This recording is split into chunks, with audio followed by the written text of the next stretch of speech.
जय। मैंने सुना है कि हर अच्छे काम के लिए, अच्छे काम की शुरुआत के लिए जब आदमी मन बनाता है, आगे बढ़ने की कोशिश करता है, तो बाधाएं उसके पास आती है। मैंने सुना ही नहीं है, देखा है।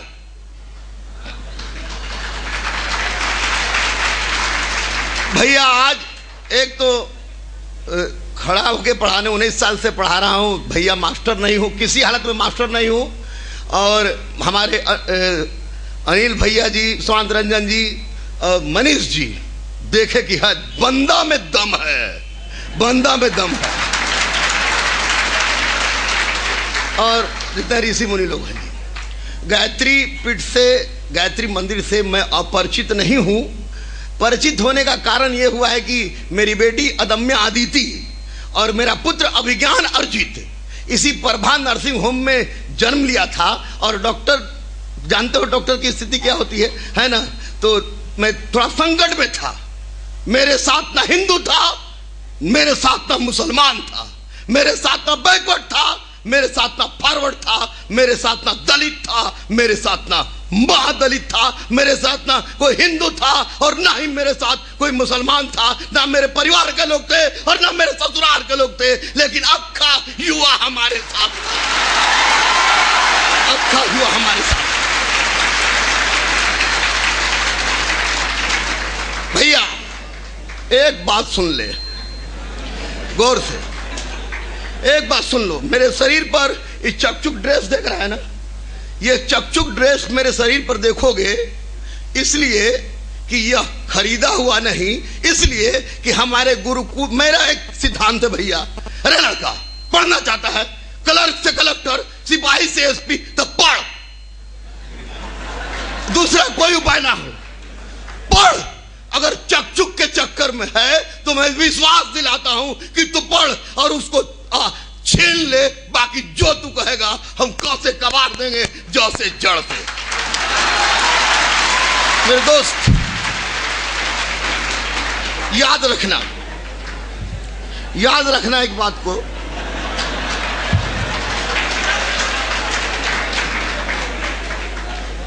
हमारे मनीष जी, ये गायत्री मंदिर के बारे में हम क्या बोले, गायत्री मंत्र के बारे में क्या बोले। जब लड़का सुसाइडल के पोजीशन में रहता है, बिल्कुल तुम कह सकते हो कि उसको गंवई भाषा में बिसुक जाता है, तो हम कहते हैं कि अरे पगला, एक बार लक्ष्य को सामने रख के गायत्री मंत्र का जाप कर ले, दुनिया का कोई भी संकट तुम्हारे सामने नहीं रहेगा। मैं क्या बोलता हूं भैया, क्या नहीं बोलता हूं नहीं पता हमको, लेकिन इतिहास का छात्र हूं, टीचर नहीं। टीचर लोग तो बड़े बड़े नाम वाले होते हैं, बड़े बड़े बोर्ड वाले होते हैं और उनका दाम फिक्स होता है। मैं टीचर नहीं हूं, I am not a teacher, मैं गुरु हूं और मेरा दाम फिक्स नहीं है। अक्खा बिहार, झारखंड, उत्तर प्रदेश और वेस्ट बंगाल जानता, वेस्ट बंगाली इस बात से वाकिफ है कि जाओ जाओ, अगर पैसा नहीं है तो गुरु रहमान के पास जाओ, वह 1 रुपया में भी पढ़ाता है, 11 रुपया में भी अपनी बेटी मीनू कुमारी झा को शेखपुरा का एसपी बनाता है, तो 11 रुपया में चंदन कुशवाहा आज गया का सिटी एसपी होता है। वह ताड़ी बेचने वाला का बेटा भी गोपालपुर का थाना प्रभारी होता है। वो सब्जी बेचने वाली की बेटी संगीता रानी, चटा नहीं न रहे हो, वो ताड़ी में ये सब्जी बेचने वाली की बेटी संगीता रानी, बेटिया सदर एसडीपी होती है। तुम और पीरो का डीएसपी चंदनपुरी सुसाइड करने जा रहा था। मैं कह रहे बुड़बक एक बार आओ देख लो, उसके बाद कर लिए, एक बार और देख ले, तो आज पीरो डीएसपी है। कुछ नहीं मनीष जी, आप चले हैं जिस रास्ते पर, वो रास्ता कष्टमय भरा है। लोग कहते हैं कि भैया कल किसने देखा पगला। मैं कहता हूं भैया जिसने कल नहीं देखा वो आज का खाक देखा।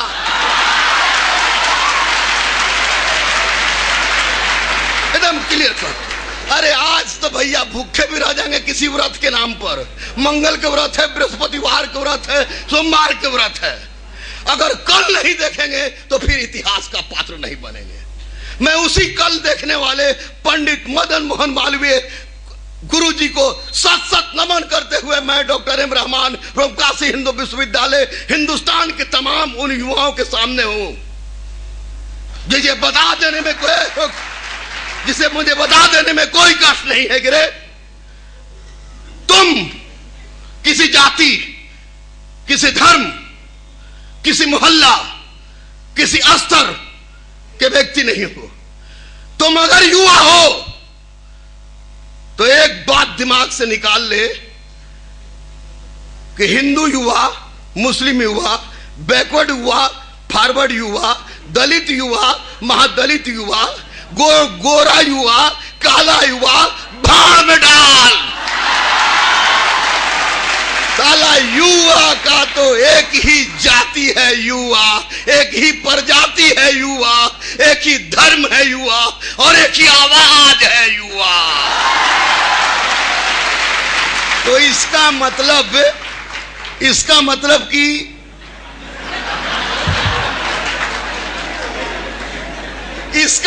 कि हम लोग थोड़ा सा कंफ्यूज हैं। काहे कि युवा की कैटेगरी बन गई है। अगर हो सके तो तुम लोग इस युवा की कैटेगरी को, भैया हमको थोड़ा बोलने में लोग रोकिएगा मत, हमारा टाइम हो जाएगा, हम चल जाएंगे, है ना। थोड़ा सुनो। आज तबीयत खराब थी हमारे, ये निशांत रंजन ने कहा कि भाई सर माँ की बात है। हम अगे भाई वाह, हम आ रहे हैं साले गुरु, किसी हालत में आएंगे। बेटा मेरी बात सुनो, कुछ जिंदगी का हकीकत। मैं ना हिंदू हूं, ना मुसलमान हूं, ना सिख हूं, ना ईसाई हूं, ना बैकवर्ड हूं, ना फॉरवर्ड हूं, ना गोरा हूं, काला तो हूं, लेकिन मैं भारतीय हूं। मैं भारत माता का संतान हूं।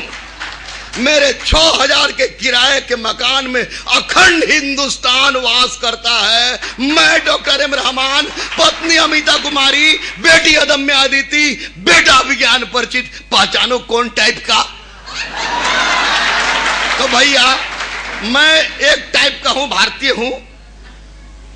चकारम के चर्च में मेरे मुंह से निकल गया भारत माता की जय। मेरी बेटी का एडमिशन नहीं हुआ। एनीवे हम जानते, सुन छोड़, अगर कुछ हो साला जान पर भी चला है तो हम बोलेंगे भारत माता की जय। अगर काबा में बोलना पड़े तो भी बोलेंगे, काशी में बोलना पड़े तो भी बोलेंगे, जहां बोलना होगा वही बोलेंगे। आप लोग से ताली बजवाना मेरा कतई उद्देश्य नहीं है।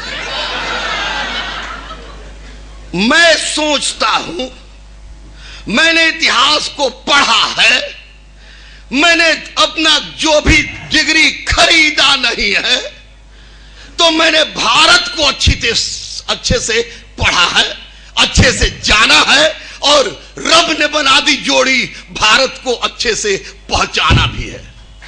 मेरे दोस्त, हम सही में दिग्भ्रमित हैं, सही में दिग्भ्रमित हैं। यस, तुम्हें मेरी कुछ बातें बुरी भी लग सकती है, क्योंकि मैं मंदिर, मस्जिद, गुरुद्वारा और चर्च में सिमट कर रहने वाला युवा नहीं है। हम युवा हैं क्योंकि मैं किसी चारदीवारी के अंदर बंद कर रहने वाला नहीं हूं। मैं भारत का युवा हूं। आज समस्या हम में है, कहीं ना कहीं हम यह समझाना होगा लोगों को कि देख बाबू, इतिहास इस बात का साक्षी है कि इतिहास में परिवार से ग्राम, ग्राम से विश्व, विश्व से जन, जन से जनपद, जनपद से महाजनपद और महाजनपद से साम्राज्य का निर्माण करने वाला चंद्रगुप्त मौर्य बुढ़ा नहीं साला युवा था। ये तो तुम जानते हो। माफ करेंगे, युवा मन से होता है, जोश से होता है। हिंदुस्तान का निर्माण युवा से मैंने पढ़ा। आओ हम सब आज बनाए मिलकर नया बिहार, जिसके आगे सिर झुकाए झुकेगा सारा संसार। It will be not new. मैं आपको बता दूं, यह नया नहीं है। विश्वसुभनस राष्ट्राज्ञ अस्थि की परंपरा का जन्म हमने ही दिया है, इसी बिहार के सरजमी पर। चंद्रगुप्त मौर्य भी इसी बिहार के सरजमी का था। गांधी होंगे गुजरात के, हमने गांधी बनाया है इसी बिहार के चंद्रगुप्त ने, और एक चाय बेचने वाला का बेटा होंगे गुजरात में, लेकिन उन्हें पूरे भारत में फैलाया है इसी बिहार ने, इसी तो युवा ने।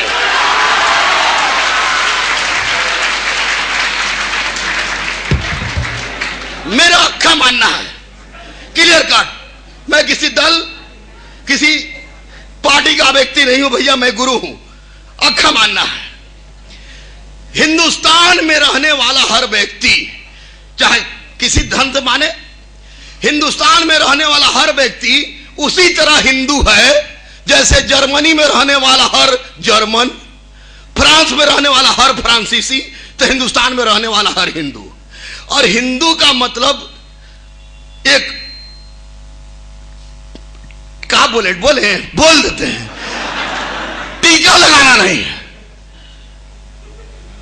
हिंदू का मतलब जिसे हम लोग वर्तमान हिंदू जानते हैं, उस सनातन की स्थापना है। एक बात याद रखो, और जहां सनातन की स्थापना हो वहां तीन चीज नितांत आवश्यक है। मां सर्वोपरि हो जाती है, इसलिए हम लोग भारत को मां कहते हैं, धरती को मां कहते हैं। धरती मां है, चाहे वो हिंदू है, चाहे मुसलमान है, चाहे सिख है, चाहे ईसाई है, चाहे आलू है, चाहे बैगन है, धरती उसके लिए मां है। अगर वो हिंदुस्तान में रह रहा है तब। मैं नदी को देखूं, मेरी बेटी का मुंडन गंगा के तट पर हुआ था, तो हम देखे कि गंगा 2-4 कदम पीछे खींचती है कि नहीं। कह रहे तू तो मिक्स वेजिटेबल है। मुझे किला मुंडन भी हुआ, सकुशल मुंडन भी हुआ। हमारा अनुज, मेरा डायरेक्टर मुन्ना जी हमारे साथ थे। हम सोचे कि जब नदी हिंदू मुस्लिम सिख ईसाई की परवाह नहीं करती, तो फिर हम क्यों? इसका मतलब कि हिंदुस्तान में रहने वाली हर वो लोग, कुछ भी हो, नदी उनके लिए मां है। तीसरी बात सुन भैया, मेरी अदम्य अदिति बेटी, मेरा अभिज्ञान अर्जित बेटा को देखते थे कि उसकी मैवा गाय का दूध मुंह में पा पा करता था, उसको पिलाती थी। हमारा बेटा पी, हम कहा कि उसका सबसे बड़ा टेंशन तो दूध पीने वाला होगा। लेकिन छोड़, मैंने हिंदू मुस्लिम सिख ईसाई के बच्चे को छोड़, मैंने कुत्ते के बच्चे को भी मां के दूध, गाय के दूध पर पलते हुए देखा है। इसलिए बाबू, ये हमारी मां है। हिंदुस्तान में कोई भी हो, हमारी सनातन कहती है कि उसे जो मां के रूप में तुम्हें कुछ देती है, चाहे सीना फाड़ के दे, चाहे असन से दे, चाहे जल से दे, तो मां के प्रति त्याग कर देना वास्तविक सनातनी है, वास्तविक तुमको सनातन धर्म है। और तू युवा है तो कोई भी युवा स्वाभाविक है कि अपने मां के विरुद्ध नहीं सोचेगा, ना सोचता है। इसलिए तीन विचारधारा मेरी एक है। दूसरी बात, हम बदलेंगे, देश बदलेगा। स्वामी विवेकानंद जी ने, मैं सह सचिव हूं भैया, स्वामी विवेकानंद सार समिति का मैं सह सचिव हूं, तो काला ठीक कर ले दे। और भैया स्वामी विवेकानंद जी के नहीं जानते भैया, के नहीं जानते भैया स्वामी विवेकानंद। हम लोग पूजा करते हैं, अर्चना करते हैं, सब कुछ करते हैं, युवा दिवस भी मनाते हैं, 12 तारीख को युवा दिवस भी आ रहा है। तो भैया मानना तो तेरी मजबूरी है, मंगरू मानेगा क्यों नहीं कि उसने अपना सब कुछ कुर्बान कर दिया है इस भारतीय संस्कृति को समझने के लिए। अगर आप उसे थोड़ी सी आत्मसात करें, थोड़ी सी आत्मसात करें, तो मुझे लगता है कि स्वामी विवेकानंद जी ज्यादा उनकी आत्मा प्रसन्न होगी बनिस्पत केवल पूजा करने से। क्या राइट रॉन्ग, कि उनके आदर्श पर चलना चाहिए ना। बुरा लगे अच्छा लगे मुझे कोई परवाह नहीं, मैं आदर्श पर चलने की बात करता हूं। दूसरी बात यह कि बिहार क्या, अक्खा हिंदुस्तान संकट के दौर से गुजर रहा है। मुंह टेढ़ा करके लोग बोलते हैं कि भारत के हिसाब से चीनी का मूल्य कम है। लोग कहते हैं कि कोई प्लेन होता है ना, प्लेन में इकोनॉमिक क्लास में यात्रा करने वाला जानवर है। और बहुत सारे भाई लोग तो विकलांग का साइकिल भी बेच देते हैं।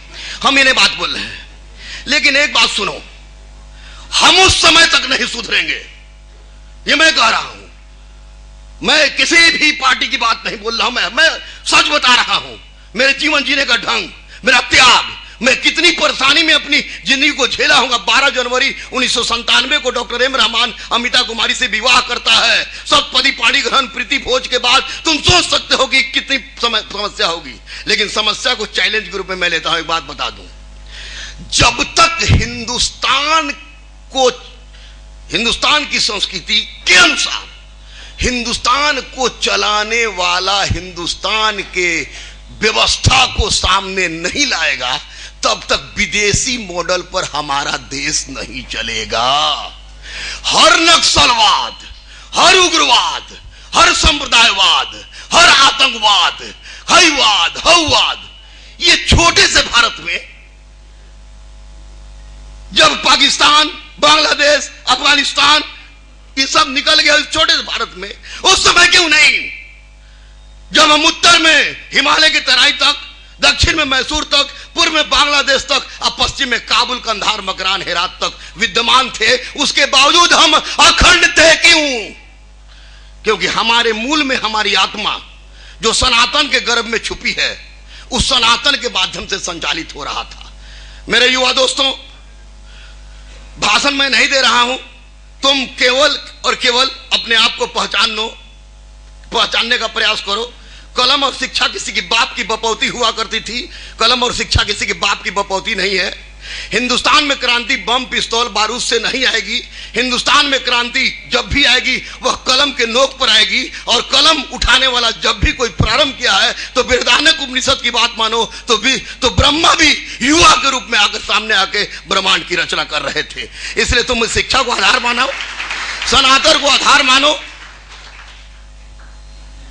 गायत्री तो महामंत्र है, इसके बिना तो कुछ भी संभव नहीं है। तुम आगे बढ़ो, और तुम्हें आगे बढ़ने के लिए जरूरी है कि तुम इस परंपरा को पूरी तरह से निर्वाहित करने के साथ साथ ऑफिसर जरूर बनो, लेकिन ऑफिसर के साथ साथ एक इंसान बनो, और वो भी भारतीय इंसान बनो जिसका मूल उद्देश्य हो देश की सुरक्षा। मैं आपको बता दूं, इतिहास के छात्र होने के नाते, कि क्या क्या खोए हैं हम लोग, तो हम बताएं।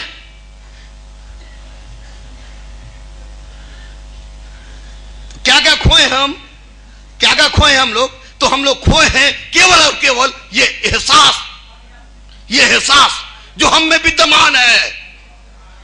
और वो एहसास सिर्फ है कि रगों में दौड़ने फिरने के हम नहीं कायल, रग मतलब नस में दौड़ने फिरने के हम नहीं कायल, जो आंखों से ही ना टपके तो फिर लहू क्या है। मेरे दोस्तों, उठो, बढ़ो, और कबार के बुराई को फेंको और भारतीय संस्कृति को भारत में लाओ। मैं अदम्य आदित्य गुरुकुल के बैनर तले फिर से यह कहता हूं कि कलेक्टर से कलेक्टर बनना हो, सिपाही से एसपी बनना हो, पैसा नहीं हो, मेरे पास 11 रुपया लेके आओ, मैं मुन्ना जी, और 11 रुपया मां सरस्वती पर चढ़ेगी, मैं तुम्हें बताऊंगा कैसे कबारा जाता है। जय हिंद, भारत माता की जय, वंदे मातरम।